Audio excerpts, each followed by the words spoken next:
इंसान तब तक उस भूत को नहीं मानता है, उस प्रेत आत्मा को नहीं समझता है, जब तक उसको कोई संकेत ना मिले या फिर कोई मतलब उसके ऊपर वो चीज़ बीती ना हो। अगर उसके ऊपर वो प्रेत आत्मा आया है, उसको अनुभव हुआ है, तभी वो जान पाएगा। जैसे कि भगवान को वही इंसान जान पाता है जो भगवान के बहुत करीब होता है। हर इंसान भगवान को भी नहीं मानते, वो बोलते हैं नहीं भगवान क्या चीज़ है, जब हम कर्म करेंगे तो ही भगवान देंगे, भगवान तो ऐसे कुछ देने वाले नहीं है। लेकिन ऐसा नहीं है, हम कर्म करें कि ना करें, लेकिन ऊपर वाला जो लिखा है हमारे नसीब में, हमारा माइंड बदलता है और हम वो कर्म करते ही है। जो हमारे कर्म में लिखा है वो कर्म हमें करने पे हमारा मस्तिष्क हमें प्रेरित करता है। तो जब हम बहुत ज़्यादा भगवान के करीब होते हैं तो हमें भगवान का हर चीज़ महसूस होता है। जैसे हम जब बहुत तकलीफ़ में होते हैं और जब भगवान को बुलाते हैं तो भगवान कोई ना कोई ऐसा रास्ता खोलते हैं, कोई ना कोई ऐसा टाइम दिखाते हैं जहाँ से हम उस तकलीफ़ से बाहर निकलते हैं।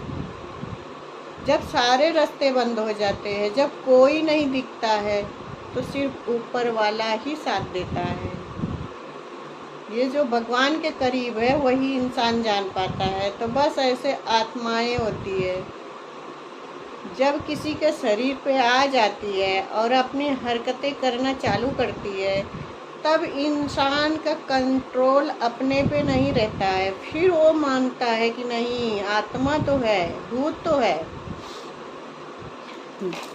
अगर किसी के ऊपर आत्मा है तो वही करवाएगी जो उसको अच्छा लगता है। अगर अच्छा आत्माएं हैं तो अच्छी काम करवाएगी, वो गलत नहीं करवाएगी। अगर बुरी आत्मा है तो वो गलत काम करवाएगी, गलत जगह ले जाएगी, ये सब काम करवाएगी। नज़र से नज़र नहीं मिलाएगा। अगर कोई आत्मा शरीर पे आई है तो नज़र से नज़र नहीं मिलाएगी, उसकी नज़र देखना अजीब सा होगा।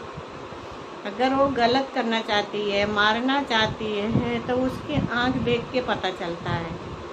अगर अच्छी आत्मा है तो उसे देख के अच्छा महसूस होगा। अगर बुरी आत्मा है तो उसे देख के अच्छा महसूस नहीं होगा, क्योंकि वो अधूरापन में मरा होता है। उसके मन में बहुत सारी इच्छाएं होती है जो दबा होता है, उस इच्छाएं को लेके मरा होता है। तो जब उसकी इच्छा पूरी नहीं होती है तो वो दूसरे के शरीर पे जाके इच्छा पूरी करने की कोशिश करती है। फिर भी ना होने के बाद वो तकलीफ देने लगती है। जिस शरीर पे, जिस घर में वो आत्मा होती है, वो परेशान करना चालू कर देता है। तो आत्माएं तो होती है और निकालने वाला भी ऊपर वाला ही होता है। अगर ऊपर वाले का साथ पकड़े रहोगे तो कितना भी बुरी आत्मा होगी वो बुरा तो नहीं कर पाएगा। हाँ, शरीर में तकलीफ देगा, नुकसान पहुंचाएगा, लेकिन गलत बिल्कुल नहीं कर पाएगा। ज़्यादा तो खराब कर नहीं पाएगा, क्योंकि जिस तरह हम ऊपर वाले से डरते हैं उस तरह वो आत्मा भी डरती है।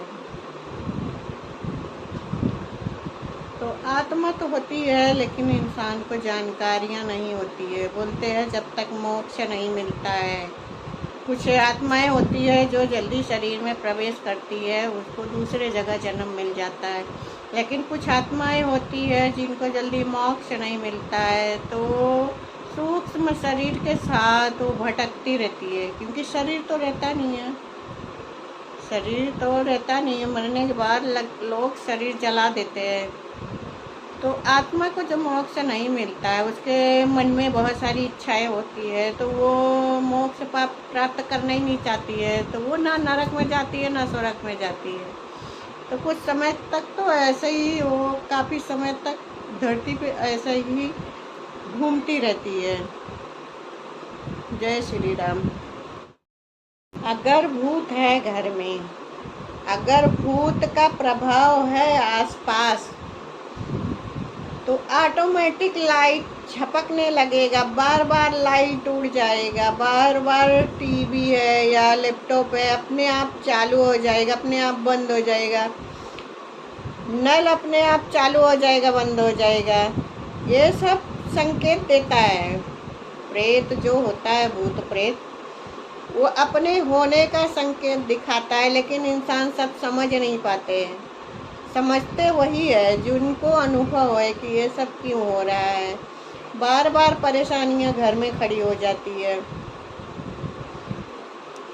ये सब अगर संकेत मिल रहा है, अगर जानना है तुम्हें कि क्या सच में भूत है, तो मन को एकत्रित करके आँख को बंद करो और मन को समझने से आवाज़ दो जोर से कि तुम कौन हो, तुम कौन हो।